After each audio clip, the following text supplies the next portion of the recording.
pas là. Où sont tes parents?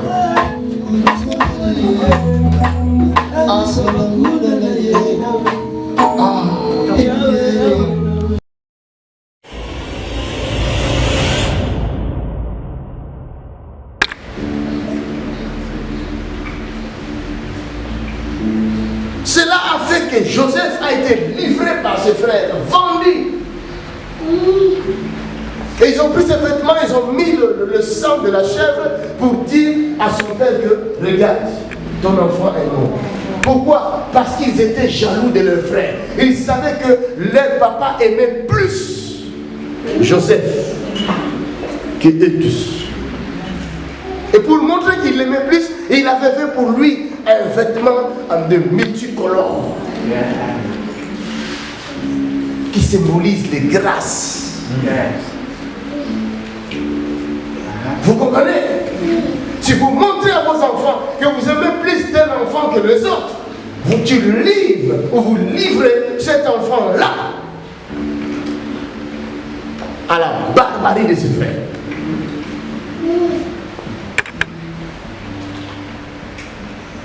Aujourd'hui, l'Afrique souffre. Vous savez pourquoi? Parce que Dieu a montré dès le commencement qu'il a aimé plus l'Afrique que les autres continents du monde. Quand vous aimez plus quelqu'un, vous allez aussi lui donner plus. Regardez, la terre africaine est une terre qui est remplie de plus de richesses. Il y a plus de richesses que tous les autres continents. Ça se trouve en Afrique. C'est la raison pour laquelle aujourd'hui l'Afrique souffre. Parce que tout le monde envie cette terre. Come on, you are preaching now. My God. Et si un Africain, vous Africains, vous voulez vous en sortir de cette souffrance, la seule chose à faire, c'est d'aller voir votre Créateur. C'est lui qui vous a donné cette richesse-là. Et lui dire, vois dans quel malheur nous nous trouvons. Viens à notre secours.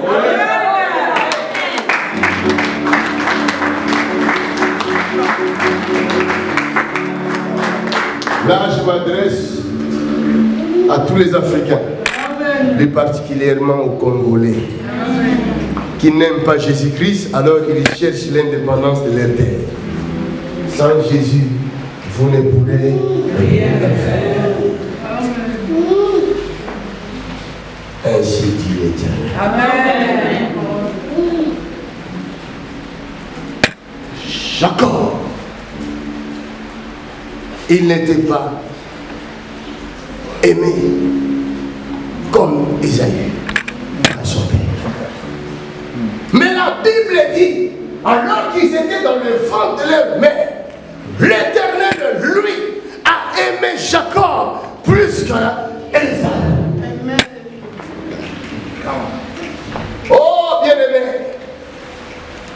moi j'ai vu une parole de l'Écriture. Ce jour, le jour où j'avais vu ça, mon cœur avait bondi de joie. Dans Éphésiens chapitre 1, verset 3, il dit, béni soit Dieu, le Père de notre Seigneur Jésus-Christ, qui nous a bénis de toutes sortes de bénédictions spirituelles en Christ. En lui, Dieu nous a élus avant la fondation du monde. Avant que je sois formé dans le ventre de ma mère, Dieu m'avait déjà élu avant la fondation du monde. Et quand il m'a transféré dans le ventre de ma mère, il m'avait consacré parce qu'il avait trouvé que j'étais un vaillant héros. Depuis le commencement, avant la fondation du monde, j'ai été élu comme un héros. Il a compris qu'avec toi, je ferai des histoires dans le monde. C'est pourquoi je dois te consacrer dans le ventre de ma mère comme prophète des nations. Alléluia. Bien-aimé, Jacob a été choisi par l'Éternel avant qu'il soit mis dans le ventre de sa mère. Il avait été trouvé héros avant qu'il soit mis dans le ventre de sa mère.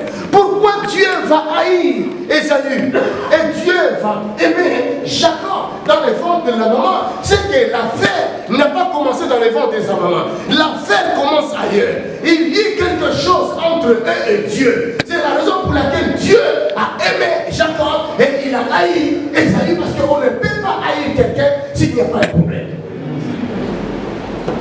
Dieu n'est pas un fou. S'il y qu'il a haï Esaü dans le ventre de sa maman et aimé Jacob, c'est qu'il y a eu un problème. Alléluia. Le problème, ça se passe à l'élection.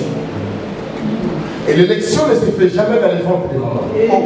L'élection se fait devant les anges, devant toute l'armée de l'Éternel.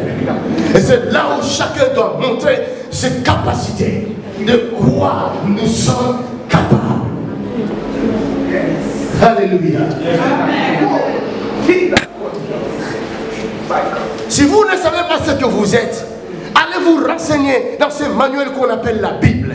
Et vous allez comprendre d'où vous venez. Vous n'êtes pas le fruit de votre père. Vous n'êtes pas le fruit de votre mère. Vous n'étiez que de passage dans le ventre de votre maman. Je vous le dis, si vous le saviez.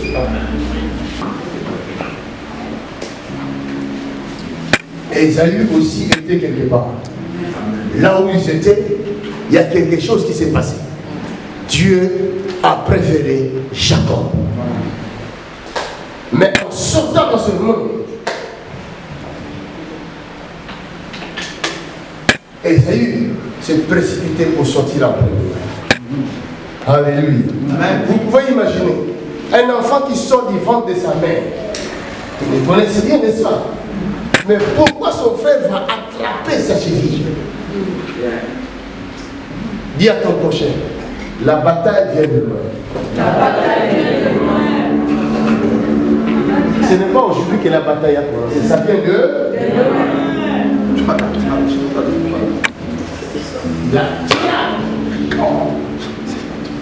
Il dit, c'est ma bénédiction. Mes frères, il dit, tu ne mourras pas. Je vais sortir, tu vas voir, je vais sortir en premier. C'est la course. Sauf qui paie. Chacun pour soi, Dieu pour tous. Ah, attends, Dieu pour moi, tu ne sais pas. Parce qu'il y a une écriture qui a déjà dit. Les premiers seront les derniers. Les derniers seront les... Vas-y, sors avant moi, tu me verras devant toi. Tous ceux qui veulent être avant toi, qui veulent réussir avant toi, laisse-le réussir avant toi. Mais ils te trouveront devant eux.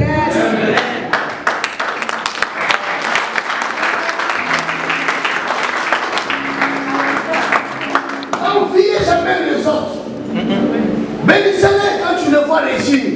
Dans les entreprises, bénissez-les. Moi je dis, mon fils m'a dit, papa, mais moi je sais que j'ai Jésus. Vous avez vu mon fils hier ici, le grand. Elle dit, mais moi j'ai Jésus. La Bible dit que je suis la tête et non la queue. Mais dans mon école, dans ma classe, il y a des enfants hyper intelligents, plus que moi. Et je me bats pour être à la tête, être meilleur que eux. Mais je n'arrive pas à ma. Pourquoi? Une telle question, qu'est-ce que tu vas répondre à ton fils? C'est comme si la parole se contredit. Vous comprenez? J'ai réfléchi pendant 10 secondes et j'ai trouvé la réponse. J'ai dit, mon fils, calme. Dieu, c'est lui qui a permis ici. Mais tu es toujours la tête. Le départ, c'est pas ça. Mais c'est la fin.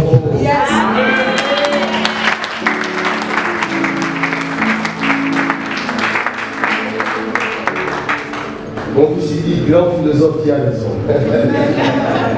Alléluia. Lui m'appelle philosophe. Il dit, lui-même, il est médecin, moi, je suis philosophe. Il dit, grand philosophe qui a raison. J'ai dit, mon fils, tu as besoin d'un baromètre. Il y a d'autres personnes, Dieu les utilise comme des baromètres pour nous pousser à devenir meilleurs. S'il n'y a pas de meilleurs plus que toi dans ta classe, tu ne deviendras pas meilleur. Donc, come on. Ils sont comme des baromètres pour toi. Il faut les aimer, il faut les regarder et te mesurer à eux. Jusqu'à ce que tu deviendras meilleur.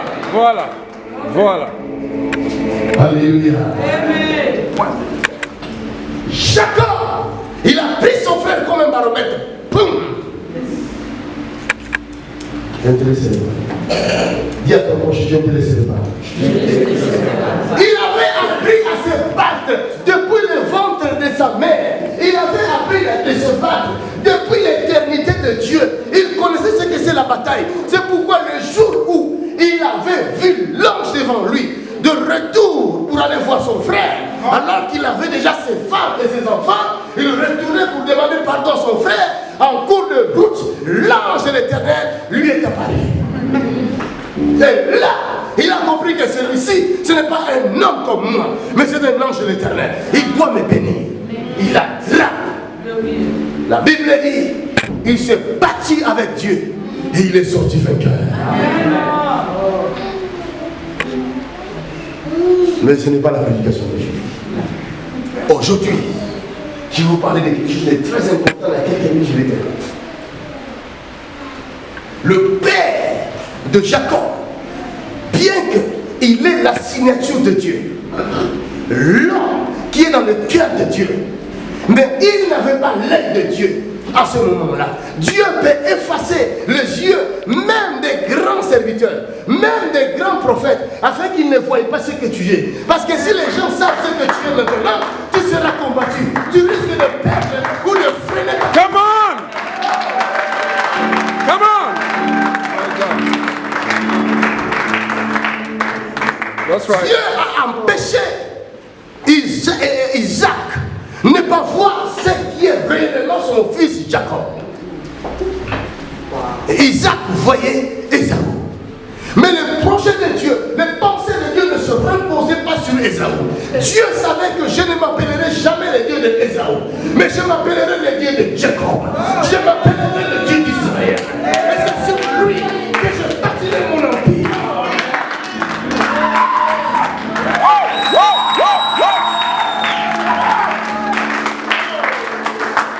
Come on, somebody. Come on, somebody. Come on! Yes. Keva chante. Ah, c'est la puissance de Dieu. Le pensée de Dieu repose sur la vie de quelqu'un. Le projet de Dieu repose sur la vie de quelqu'un. C'est pourquoi il ne le cache pas. Il dit à Jérémie, je connais le projet que j'ai formé sur quelqu'un. C'est toi qui m'écoutes. C'est toi qui me suis dans la vie de quelqu'un. Dieu connaît le projet qu'il a formé sur toi.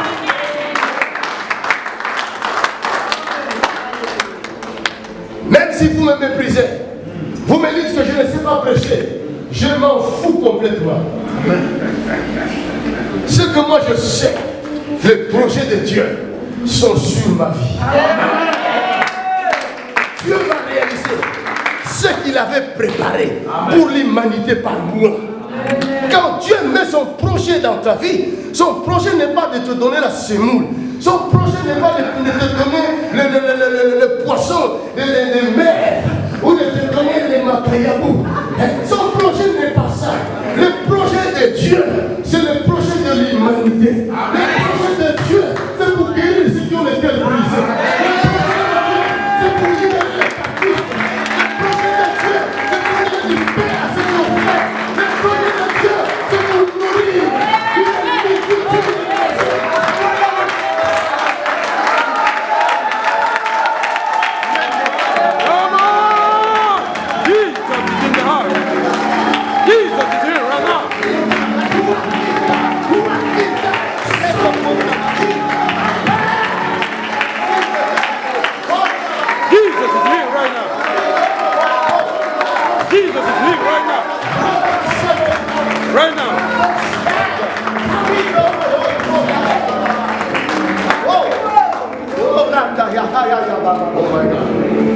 Jésus est ici. Jésus est ici. Amen. Il y a un projet de Dieu pour quelqu'un. Il y a un projet de Dieu pour cette église. Il y a un projet de Dieu pour ta vie.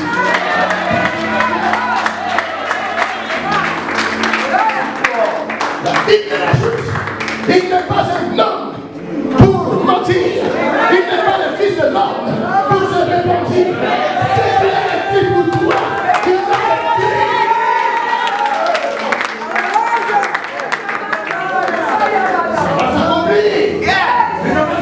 Certainement. Même quand les hommes ne sont pas d'accord, mais ce qu'il a dit pour toi, ça va s'accomplir. Laissez-la tranquille.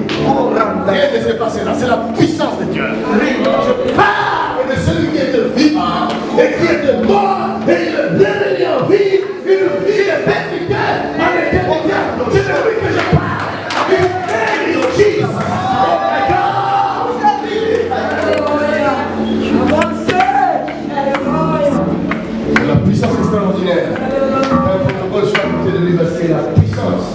peux la balancer d'un moment et l'autre. Oh my Jesus.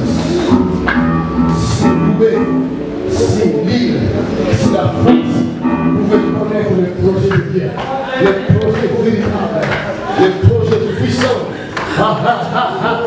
Il y a un projet de Dieu. Acclamons le Seigneur.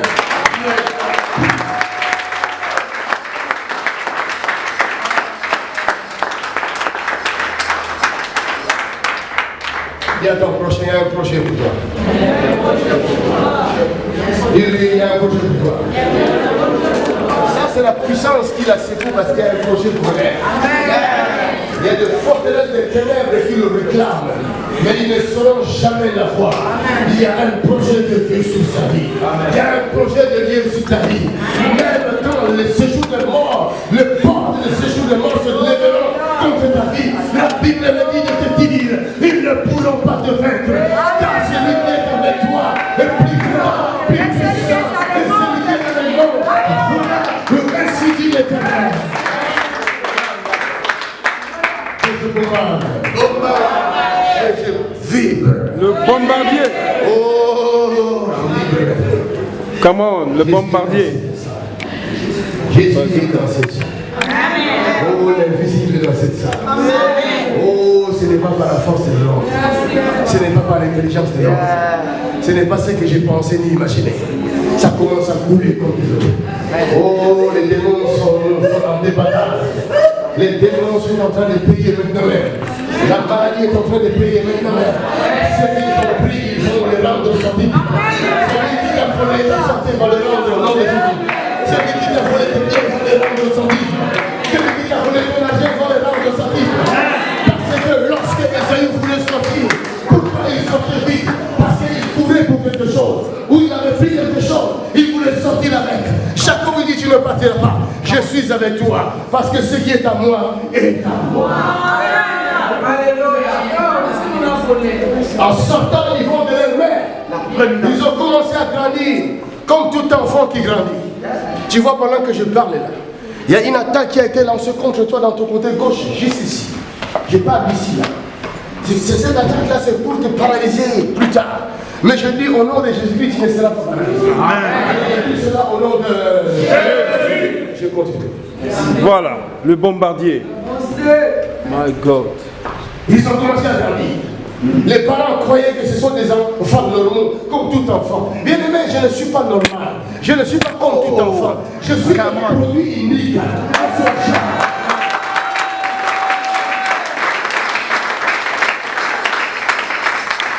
N'accepte pas qu'on te compare avec les autres.